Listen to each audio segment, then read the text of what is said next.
Embattled yet defiant, Venezuela's president says he's not quitting as the opposition vows to pursue all means to oust him from power. But will the opposition's plan work? And how is an economic crisis contributing to the political instability? This is Inside Story.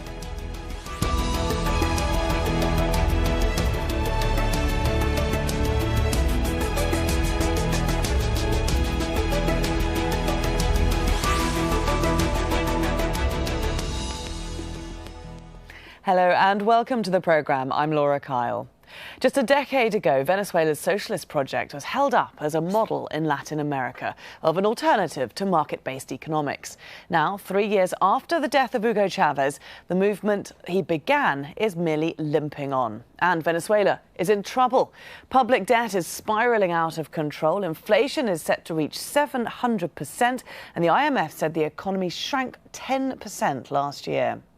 The crisis has inflamed Venezuela's opposition, which is now pursuing a multi-pronged strategy that began with protests to force President Nicolas Maduro to step down. Despite winning a landslide victory in December's parliamentary elections, opposition lawmakers feel they've been crippled by a Supreme Court that they say supports the government. Maduro led a rival rally over the weekend against US sanctions and what the government describes as imperialist interference in Venezuela's affairs. We have the world's support, the world's backing. We're right. What we're demanding, what we're fighting for, is fair. We're not asking for anything, no favors. We're asking for what's rightfully ours. That Venezuela not be threatened by a foreign government, that Venezuela not be threatened by the Yankee empire. Well, Venezuela's opposition is hoping the power of the street can force President Maduro to heed the calls for change.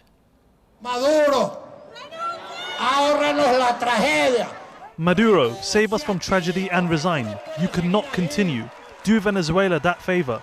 Not only the country, not only for the Venezuelan opposition, but your own party and the Chavismo foundations will thank you forever. Well, opposition leaders say it would be political suicide for them to pursue just one strategy for ousting Maduro, so they've settled on three. Lawmakers are proposing a constitutional amendment to shorten presidential terms from 6 years to 4. That would mean Maduro's term would end this year. But even if the amendment passes, it could get overturned by the Supreme Court. Judges there tend to favour the president. So the opposition is also pushing for a recall referendum. They need 4 million signatures just to get the voting process started. And to win, they would need more than 7.5 million votes against Maduro. The third approach is a grassroots campaign, street protests to pressure Maduro to resign. So far, he's dismissed all calls for resignation, accusing critics of trying to topple the government, just as they did under Chavez. Well, let's turn now to our guests to further discuss these proposals and their chances of success. Joining us from Caracas is Phil Gunson, senior analyst at the International Crisis Group. In Washington, D.C., Sonia Schott, independent Venezuelan journalist and political analyst. And also in Caracas via Skype, Daniel Fermin, researcher at the Center of Political Studies at Andreas, Bello Catholic University. Welcome, all of you. Thanks very much for joining us here on Inside Story. Daniel, before we get into the nitty-gritty of the opposition's attempts to oust Maduro, can we first of all establish why it is that so many Venezuelans no longer support him?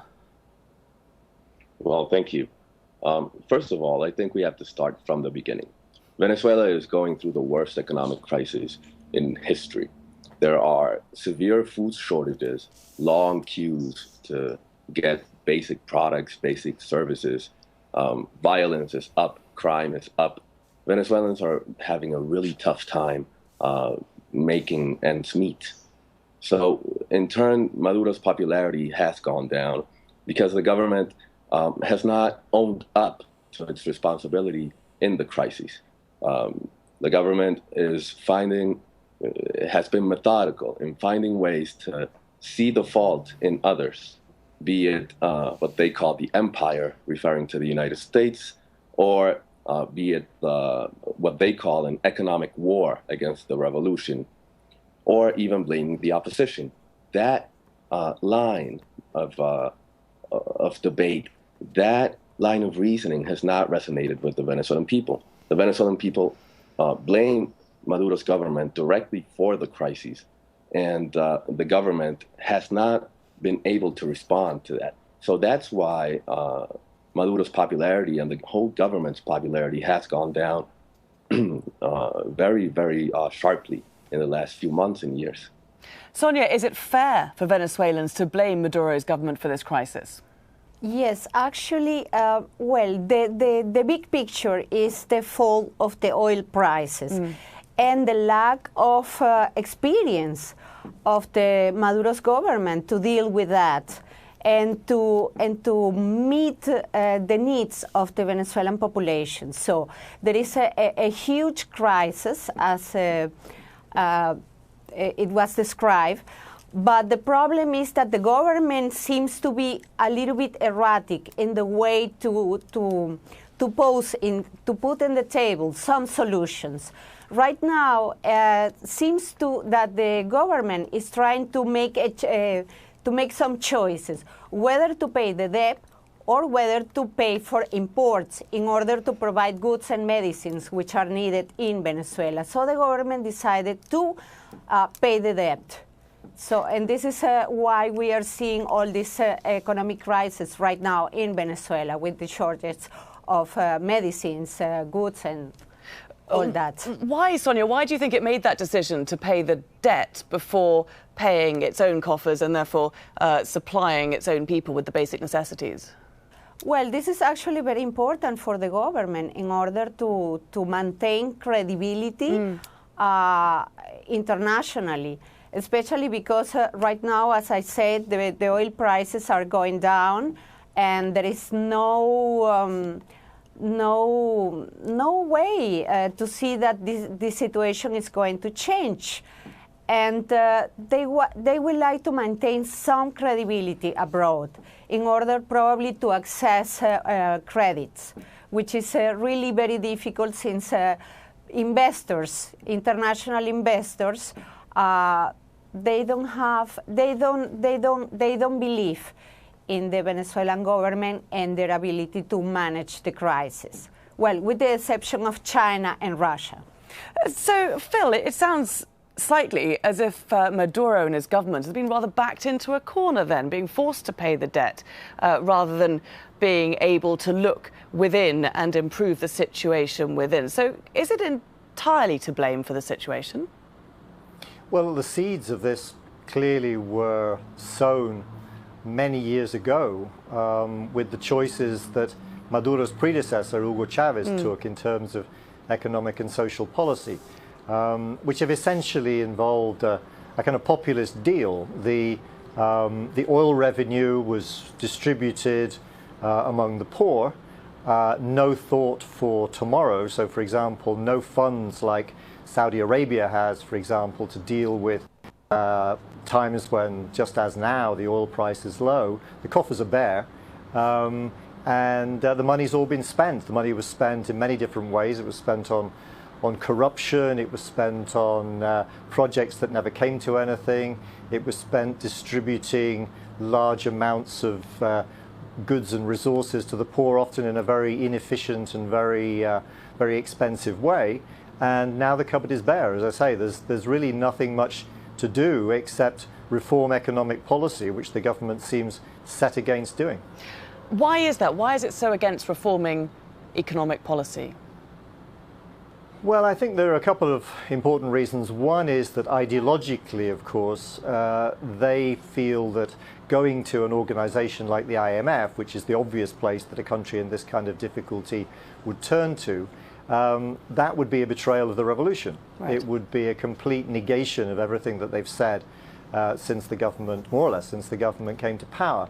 And so to do so would almost be to declare an end to the revolution and to alienate those remaining supporters who still believe in the project that Hugo Chavez founded. That's one reason. And another reason may be that a lot of the people at the top of the tree in this regime have been making very large amounts of money, for example, out of an extremely dysfunctional exchange system, in which the government maintains a rate of 10 bolivars to the dollar for most international transactions, and yet the parallel market rate is at over 1,000, something like 1,200 to the dollar now. So you can imagine, if you can get dollars at 10 bolivars to the dollar, you can make a very, very large fortune overnight.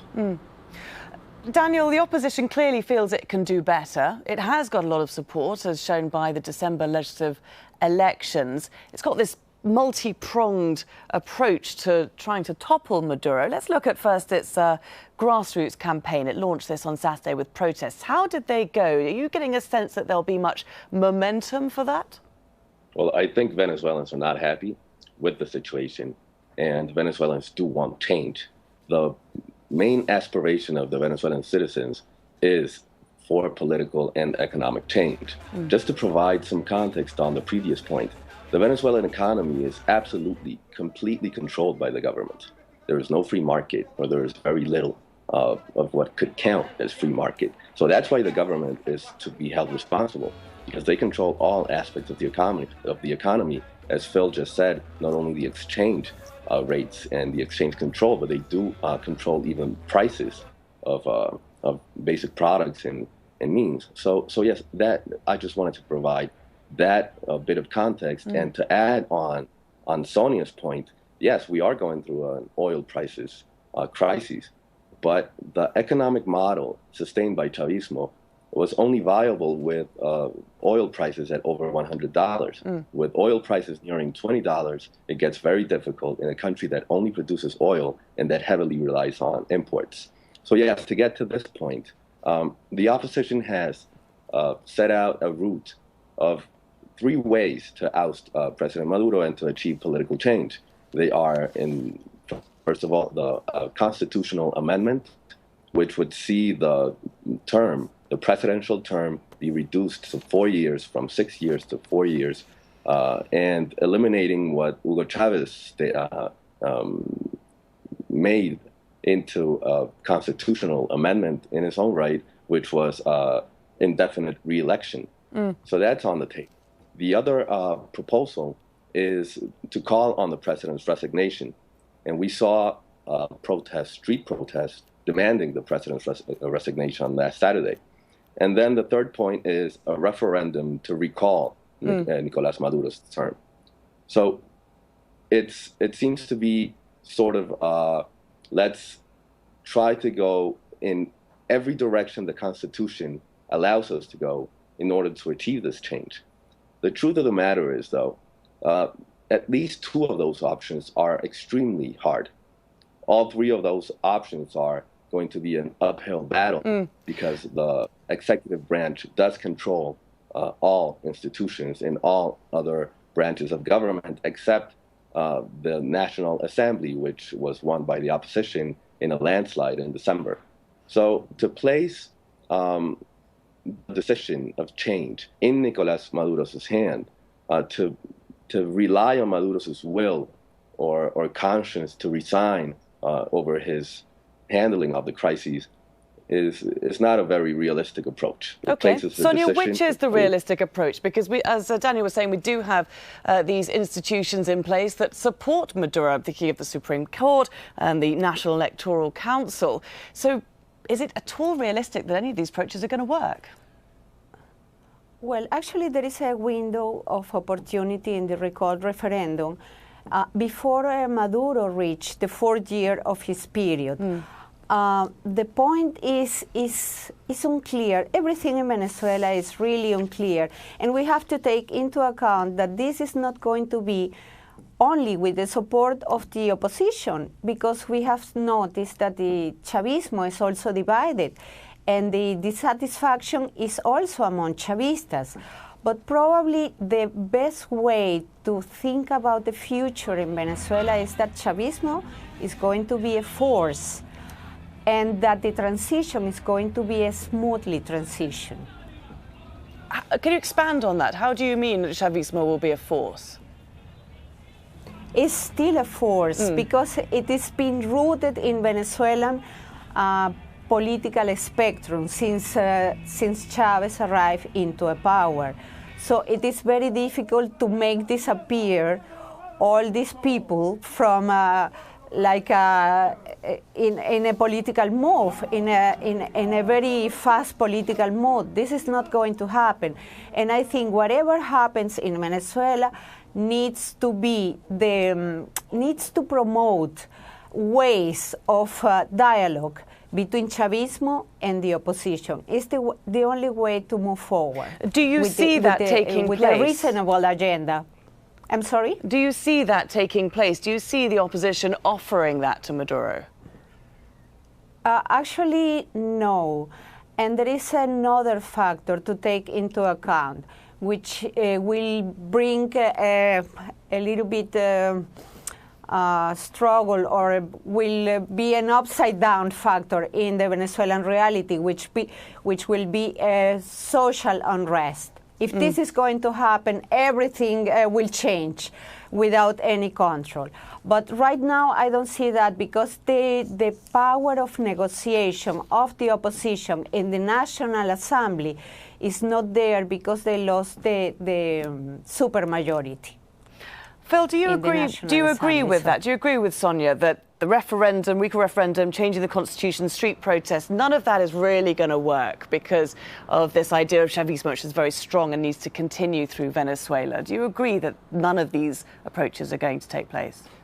Yeah, I agree basically with what Sonia was saying.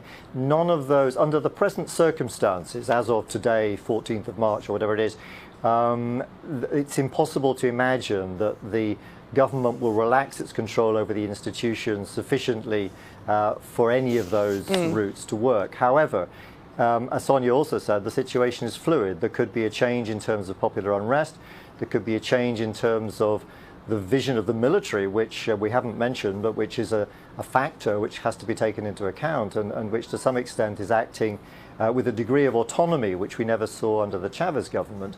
As far as whether dialogue is possible, I think the government is dead set against it, because dialogue to them means the end of the regime, and for many of them the end of the regime potentially means ending up behind bars. That's something that clearly individuals at the top are extremely nervous about. The opposition, I think, has offered in various ways talks with the government, and I think that offer may still be on the table to some extent, but conditions have to change in order for it to take place. I very much agree that that's the way to go. The way to avoid a violent breakdown, a violent change of regime, severe disruption, possible violence on the streets and more deaths is definitely to talk. But right now that doesn't seem to be a feasible proposition. OK, let's take this opportunity to broaden out the discussion. Because although Chavismo may remain in Venezuela, we do see across Latin America leftists and socialist parties on the retreat. 2 weeks ago, Bolivian voters rejected Evo Morales' referendum to allow him to stay on for another term as president. Now he's at the centre of a scandal that involves a secret relationship, a child, and an alleged embezzlement of political misconduct. On Sunday, more than 1 million Brazilians joined anti-government protests across the country there. Embattled President Dilma Rousseff is dealing with the biggest corruption scandal in Brazil's history and is facing calls for her impeachment. Others have also been voted out of office. Mauricio Macri's historic win in Argentina's recent elections ended 12 years of leftist rule. Daniel, if we look at all these events, can we link them up and call it a trend of, if not a disappearing leftism, then a declining trend of socialist values? Well, first of all, I think what we saw in the last 10 to 15 years in Latin America was not only the rise of leftist movements, some of them indigenous, such as Mr. Morales' government, some of them coming from the military, such as Chavez's government, but we also saw a sort of alliance, a cartel, if you will, of Latin American governments that had the objective of and the purpose of allowing each other to sustain and to increase their political powers. There is a very clear coincidence in all of these regimes and in all of these styles of government, beyond the whole ideological left and right issue, of concentrating political power. And that sometimes has meant going against the media, strengthening its stronghold on free speech. So what we're seeing now is consequence not only of each country's crises, because every country has its own realities. But also, I mean, we can see it in Brazil, it's corruption. In Venezuela and Argentina, it can be the economic crisis. In Bolivia, as you just said, it's a scandal. But overall, I think there is a sense of needing change in America over models that have grown tiresome for the citizens of these countries. So can you say then, Sonia, that these, broadly speaking, these leftist rule parties can only be sustained if the economy is strong and healthy? Yeah, actually everything is about the economy at the very end. And right now the situation, the economic forecast for Latin America is not that rosy, especially in the coming years, according to the financial institutions or the international institutions. But the main point right now is that Venezuela has lost two major allies, Brazil and Argentina. And actually it's becoming more isolated in the international context. Well, okay, with the exception of China and Russia, but otherwise in the regional context, Venezuela has lost influence, which is one of the consequences of the lack of money in order to finance political projects around the region, right? So it is a consequences that we are going to see. Venezuela doesn't have that much support that it has in the past. If the opposition did get in, if Maduro did resign and the vice president didn't take over, the opposition got in, would it A, regain some of that international support, and B, how, more importantly, how would they approach the economy differently? Phil?